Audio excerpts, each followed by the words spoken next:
Hi. Hi, ఏ college నుండి వచ్చారు? మల్లారెడ్డి. ఏ ఇయర్ చదువుతున్నారు? ఏ group? Second year BDS. BDS. So ఎలా అనిపించింది ప్రోగ్రామ్?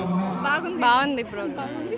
ఫస్ట్ టైం 2000 ఫ్లాగ్ అన్వీలింగ్కి వరల్డ్ రికార్డ్ అటెంప్ట్ చేశారు కదా, ఎలా అనిపించింది? Good, like new experience. ఎంతమంది వచ్చారు మీ కాలేజ్ నుండి?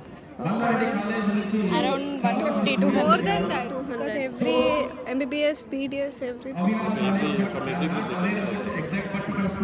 సో ఇంకా ఏమని చెప్పండి, ఎలా అనిపించింది మీకు ఈ ఈవెంట్? బాగుంది. ఇది కూడా ఎవ్రీ ఇయర్ కంటిన్యూస్ ఇంకా బాగుంటుంది. లైక్ కొత్తగా ఎవ్రీ టైం కాలేజ్ కన్నా ఇటు అందరితో సెలబ్రేట్ చేసుకోవడం కొంచెం మంచిగా అనిపిస్తుంది కదా. సో ఇప్పుడు ఇండిపెండెన్స్ డే, రిపబ్లిక్ డే 2 ఉన్నాయి కదా, సో డిఫరెన్స్ ఏంటి?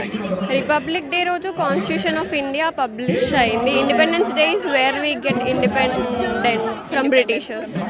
సో ఇండిపెండెన్స్ డే రోజు ఫ్లాగ్ ఎవరు హోస్ట్ చేస్తారు అండ్ రిపబ్లిక్ డే రోజు ఫ్లాగ్ ఎవరు అన్వీల్ చేస్తారు? రిపబ్లిక్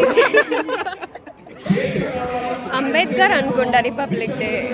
ఫ్లాగ్ అన్వీల్ చేసేది పిఎం ఇండిపెండెన్స్ డే రోజు చేస్తాడు, గవర్నర్ రాష్ట్రపతి రిపబ్లిక్ డే రోజు చేస్తాడు. సారీ తెలుసుకుంటున్నాం మేము కూడా. తెలియదు general knowledge. Thank you. Thank you.